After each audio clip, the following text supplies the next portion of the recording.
Hello, everyone. Welcome to Webinar Wednesday. I am your host, Kelly Cothran, and I want to thank you for joining us today. During the summer months, Houston is home to dangerously hot temperatures and high levels of humidity. And without proper precautions, the summer heat can be absolutely unbearable. But staying cool is more than just a matter of comfort. It can save your life. Today, we are covering a health topic that has never been covered before, and I have with me internal medicine physician Dr. Satish Naik from Kelsey-Seybold's Pearland Clinic as our presenter.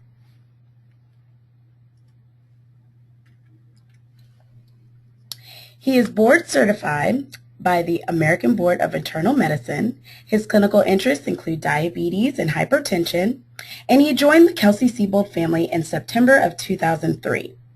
When he isn't caring for patients, he enjoys spending time with his wife and children, swimming, playing soccer, flying kites, watching movies, and reading books. Seems like he's a very busy man.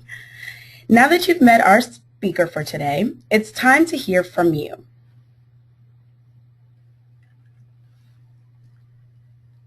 In your webinar window, you should see today's poll question. Seeing as though the World Cup just ended, it's only right to dedicate today's poll to the major national event. If a FIFA World Cup player showed signs of heat exhaustion or heat stroke, what would be the first thing you would do to treat him? I'm going to go ahead and launch the poll.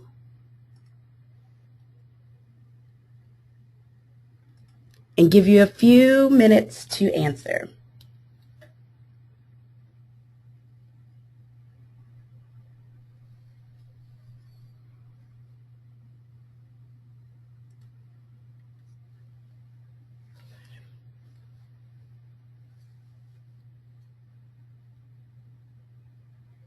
Alrighty.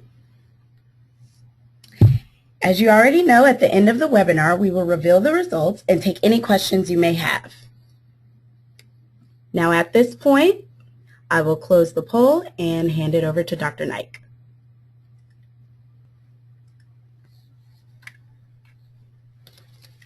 Hello, everybody. This is Dr. Satish Naik. I'm an internal medicine physician, and I work over at the Kelsey-Seybold Pearland Clinic. Thank you very much, Kelly, for that introduction. So let's get down to our topic today. It's called Cool Tips for the Hot Days Ahead. And basically, we're going to be talking about some of the what things we can do to stay cool during the hot summer months here in Houston. And this is, very some common sense things, but sometimes stuff that we don't normally always think about, but can be very beneficial in order to stay safe during the hot summer months. So the summers in Houston are very, hot, a lot of humidity, very sweltering, and the temperatures can get, very, very hot and can be quite dangerous. Usually June through August are the hottest months of the year, and daily temperatures oftentimes can reach well into the 95-degree level or above. A lot of times the these conditions of extreme heat can be very hazardous, even life-threatening if proper precautions aren't taken, which is why it's very important to be aware of any kind of serious heat-related illnesses. Now our next slide, basically we're going to talk about some of these heat-related illnesses. And then the first one we're going to talk about is called heat exhaustion. What is heat exhaustion? Basically, it occurs when you're exposed to high temperatures, and usually it's combined whenever things are combined with high humidity and very strenuous physical activity. It's not as serious as heat stroke, but it's something that shouldn't be taken lightly. Now, there's two types of heat exhaustion. Usually, the first one is due to water depletion, and the second one is due to salt depletion. With water depletion, you have some of the symptoms, which include excessive thirst, weakness, headaches, and sometimes even loss of consciousness.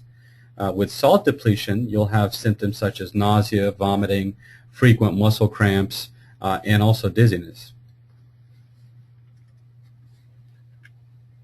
Now, some of the people who can be at high risk for heat exhaustion include infants, elderly, people who are obese or overweight, um, as far as people who don't hydrate themselves adequately, people who drink too much alcohol, people who have chronic cardiovascular diseases, and people who are on multiple medications.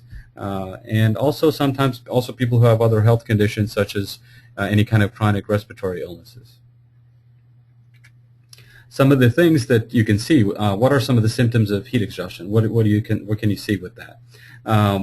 Typically you'll have things like people can get confused, the urine color can become very dark, dizziness, fainting, fatigue, headaches, muscle cramping, nausea, paleness to the skin, a lot of sweating, profuse sweating, and also if it gets to the point where dehydration is severe, you can also feel a very rapid heartbeat.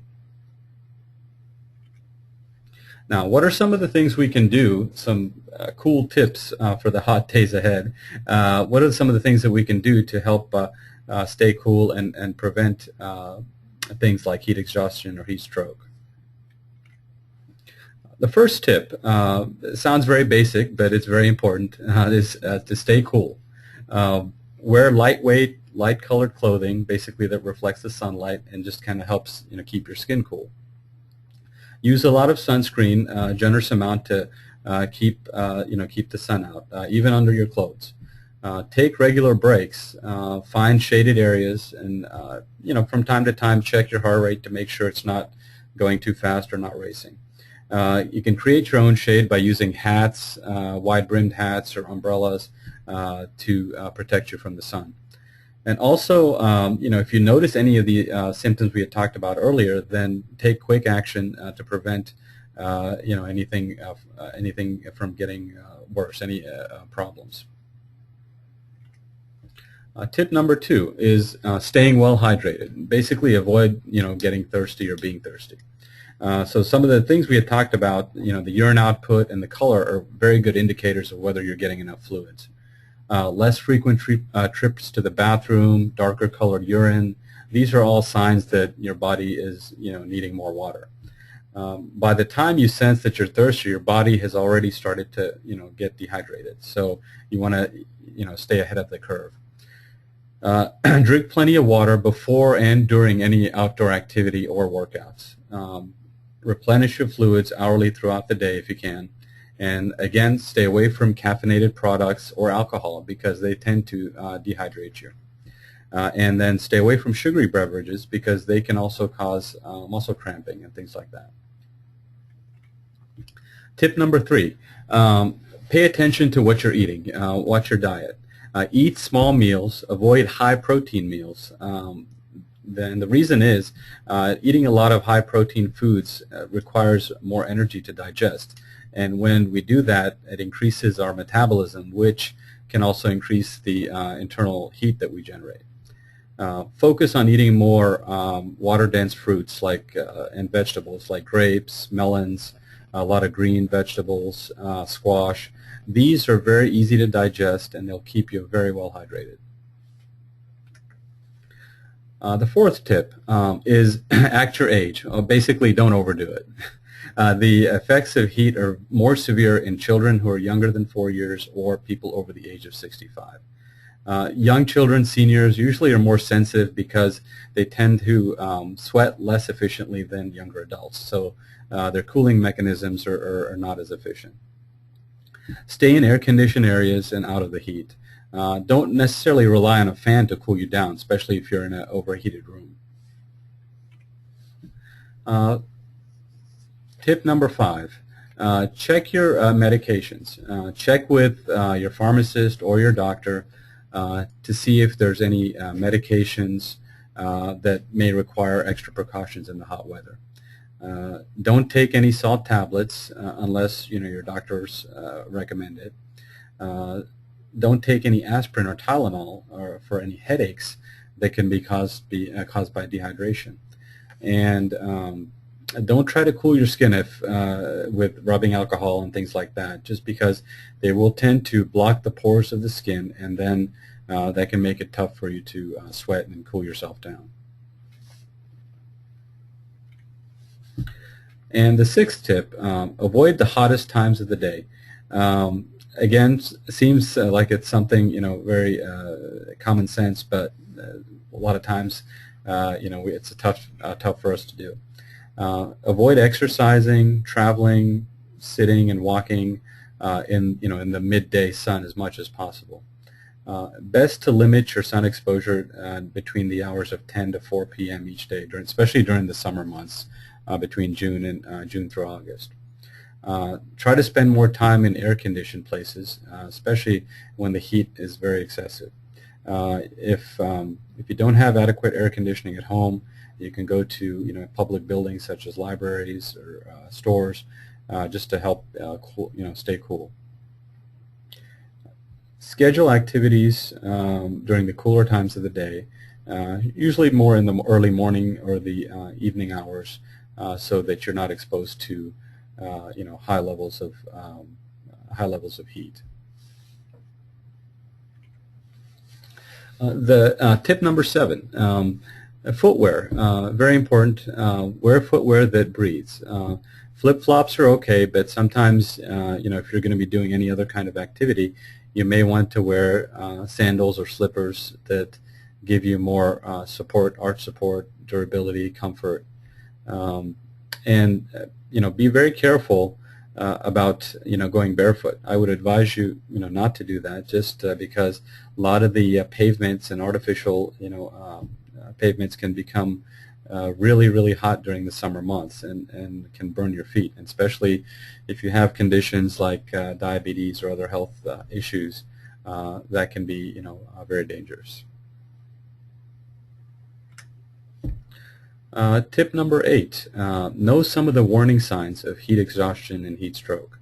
As I talked about before, things to look out for: headaches, moist, pale skin, dizziness, weakness, or some of the indicators, nausea, and even a low-grade fever can indicate that that you may be having some of these some symptoms of heat exhaustion or heat stroke.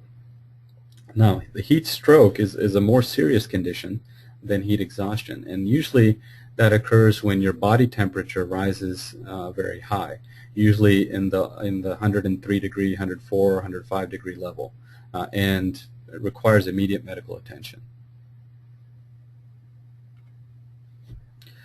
Heat stroke is probably is the most serious heat-related illness, and if one of the things to know is that if heat exhaustion is can be a precursor to that.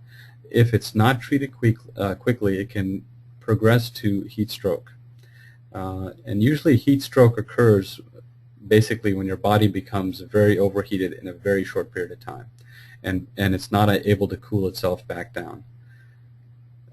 Some of the warning signs are very similar to heat exhaustion, but also include the high body temperature, fever that goes up into the 103, 104, 105 degree level or higher. And another key thing that you see with heat stroke is that you don't sweat, that you lose the, there's not as much sweating, and your skin becomes more cool and dry. And that's a very, very dangerous sign.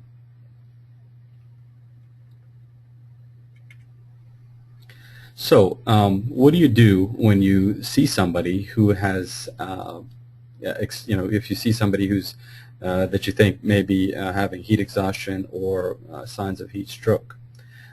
First thing to do is basically get them out of the heat, get them out of the sunlight, move them to a shaded area or air-conditioned area. The second thing is try to cool the person down as quickly as possible, basically by moistening their skin with water and trying to get their body temperature down. The third thing is if they're able to drink and they're alert and fairly oriented, then try to get them to drink some cool water. But most importantly, watch for any signs of worsening. If they're not showing any kind of improvement with what you've done, if their heart rate is beating really fast, if they're very drowsy, if their level of consciousness is going down, if they're not very alert, then it's best to call 911 or get them to a hospital for further treatment. So some of the basic take-home points that we talked about today. Heat exhaustion, one of the heat-related illnesses, can occur when someone is exposed to high temperatures, which can lead to dehydration. Some of the symptoms include confusion, very dark-colored urine, dizziness, fainting, fatigue, headaches, muscle cramps, nausea, the paleness to the skin, profuse sweating, and a very rapid heartbeat. Some of the things we can do as far as prevention: wear lightweight clothing, stay very well hydrated, drink a lot of water, watch your diet, avoid the high protein meals, be aware of some of the hottest times of the day and avoid those times, and try to do more activities during early morning or in the evening times. And wearing comfortable footwear that breathes, so that you're able to cool yourself down.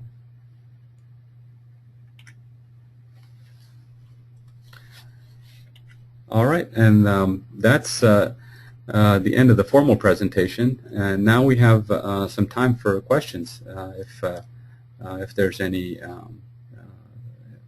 so we can go over a few things. All right, great. We have a few questions that are coming in already, so if you don't mind, keep them coming. We're going to address the first question, Dr. Naik.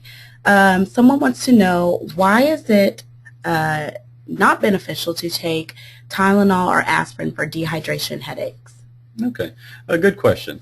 Now, typically with headaches that are related to dehydration, taking Tylenol or aspirin, may not necessarily help the symptoms. And if you have any other chronic issues that where taking Tylenol or aspirin may be detrimental, then that may not be a good idea. But typically with dehydration type headaches, they're related to more vascular depletion and the vascular contraction from dehydration, which can give you those type of headaches. So they're not really pain necessarily related type headaches, but more due to vascular causes. Okay, thank you. So many people have problems with drinking so much water. They recommend that you drink a certain amount of water every day. What advice do you have to those who like to add the Crystal Light packages to their water? Is that considered still getting your, the amount of water that you need for your daily intake? Yeah, I think, the thing is with water is always the best, because it's readily absorbed by the body. But sometimes if you want to have some, flavor to the water, that's okay. But you want to be careful as far as avoiding very high, sugary or salty, type drinks, because unless it's especially because if you have any chronic problems, such as high blood pressure, things like that, taking too much salt, or even with diabetes, taking too much sugar intake may not be good. So water is always the best, but if you're generally healthy, you can usually have some flavoring to the drink as long as you don't overdo it with the sugar or the salt. Excellent. Oh, this is a really good question. Do you use the same type of treatment as you would give an adult as you would give a child if they're experiencing, a heat stroke or heat exhaustion? Oh, very good question. Again, the basic treatment is going to be the same, which is basically to cool the person down, get them into a shaded environment, and try to cool down if it's signs of a heat stroke, try to cool down their body temperature as much as you can. And also, if it's signs more of heat exhaustion, is to, again, try to cool them down and try to get them hydrated. But again, if those basic things are not working, then you have to get them to the hospital quickly, or get them to a medical facility quickly, so that quicker forms of hydration can be given. Yeah.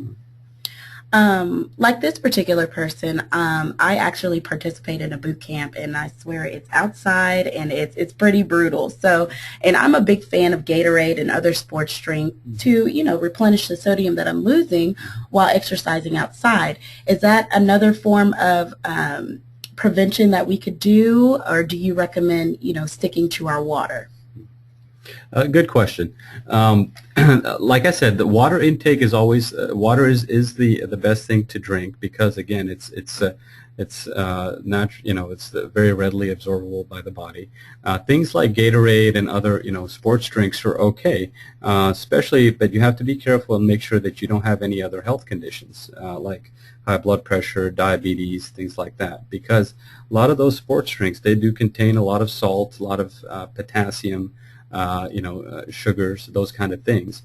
And if you do have any chronic health problems like high blood pressure, like diabetes, like chronic kidney issues, those you have to be careful as far as how much of that, how much of those things, salt, potassium, sugars that you're putting into your system. So if you're fairly healthy and no significant medical problems, then you can use those sports drinks. That's fine, especially if you're exercising and things like that, where you're losing a lot of salt and water. But otherwise, it's always good to just drink water because that's the safest way to go. You all have some really good questions today that I did not think about, but here's another one. So swimming is usually, a summer activity that helps cool us all off. Does chlorine have an effect on our bodies? What advice do you have as to, protecting ourselves from perhaps, the chlorine and, daily swimming that we might tend to do over the summer? Okay. All right. Another good question. Now, chlorine normally it tends to be more of a irritant to the skin and the mucous membrane, especially if you're exposed to it too much. Usually, in the big issue with when you're outdoor swimming is, however, is to stay cool from the sunlight. And the best thing to do in these kind of conditions is to wear a lot of good sunscreen, especially stuff that stays active even when you're in the water. So chlorine necessarily doesn't cause dehydration or anything like that, but it can it can sometimes, if you're in the swimming pool for long periods of time, it can cause more irritation to the skin. Sometimes can irritate the eyes and other parts, other mucous membranes like the nose, mouth, stuff like that. But again, it won't necessarily cause dehydration. But yeah, I mean, it can give you other. It can cause other things like possibly irritating the skin, mucous membranes, things like that. So. Okay. We didn't address this in the actual presentation. However, I feel like it should be addressed when discussing heat stroke and heat exhaustion, is sunburning. What type of treatment do you suggest when you are experiencing sunburn? And I guess, what all would you have to say about treatment? Yeah. Okay, good question. And sunburns are something you see very often during the hot summer months. The biggest thing as far as treating sunburns is actually prevention, because once you have the sunburn, then you're kind of basically using things to decrease the irritation that the skin suffers, the burns that the skin suffers. So the best thing to do is to wear a good amount of sunscreen and probably wear like a couple of layers of sunscreen before you actually go out there, and make sure, especially if you're swimming and things like that, that the sunscreen that you're wearing is active in water as well. Now, if you do get sunburn, the best thing to do is to come out of the sun, and because you're the longer you're in the sun, and the worse the burn can become. And what I would suggest is probably cooling things down, cooling your skin temperature down when you have when the burn is there, and then using some topical creams that'll help soothe the burn. Other than that, there's the key thing here for preventing is the prevention of sunburns. But if you do have an issue with frequent sunburns, or if you've had a lot of sunburns or sun exposure in the past, it's probably not a bad idea to get your to have a skin check done with the dermatologist just to make sure everything is okay.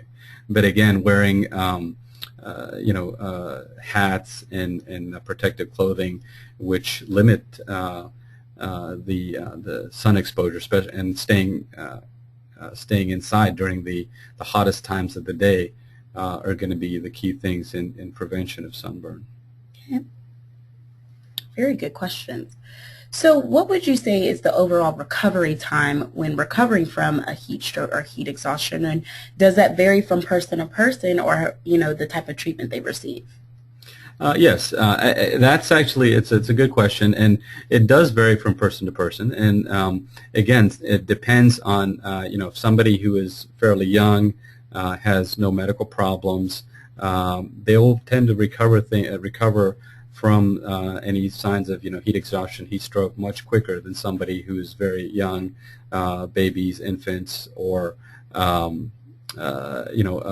people who are elderly, just because they have their cooling mechanisms are not as efficient as somebody who's younger. That's why it's very, very important, especially for people in the age groups, young infants, people under 4 years of age, and senior citizens, anybody in their 60s, 65 or above, to be very aware of these kind of symptoms, and staying out of the sun, especially during the hottest periods of the day. Great. Thank you, Dr. Naik. We just received a question asking if you will be able to review the slides. The answer to that is yes, you will be able to review the slides. We post our webinar presentations on YouTube, so you can search Kelsey-Seybold and find all of our webinars for 2014 on YouTube. So be sure, if you missed anything, if you want to go back and write some helpful tips down, you can do that as well. Thank you so much, Dr. Naik, for such a great presentation on how to handle this Texas heat. The summer is nowhere near to being over, and we can definitely use these tips for the month of August. So, go ahead. Oh, thank you, Kelly, and thank you, everybody, for your time. Excellent. Okay, so let's take a look at our results here. I want to thank everybody for participating and just want to share the results. Let's see. Okay, so I asked what would be the first thing you would do to treat a FIFA World Cup player if they were experiencing a heat stroke or heat exhaustion. 34% said they would call 911. What do you think? Is that? Yes, I mean it's always, when in doubt, that's always a good thing to do. If you're not sure, what the next step is, you can always call 911 to get to get them to a medical facility or a hospital to get treatment expedited as soon as possible. Mm-hmm. That was our highest percentage, was to call 911, and luckily 0% said apply sunscreen. That is very true. That was not in our presentation. You should not apply sunscreen when someone is experiencing heat stroke or heat exhaustion. Thank you so much for participating in our poll today. I hope you all learned something from Dr. Naik. I know I certainly did. That concludes our webinar today, so please join us next month when Dr. Stephen Thomas presents Jumpstart Your Workout Program.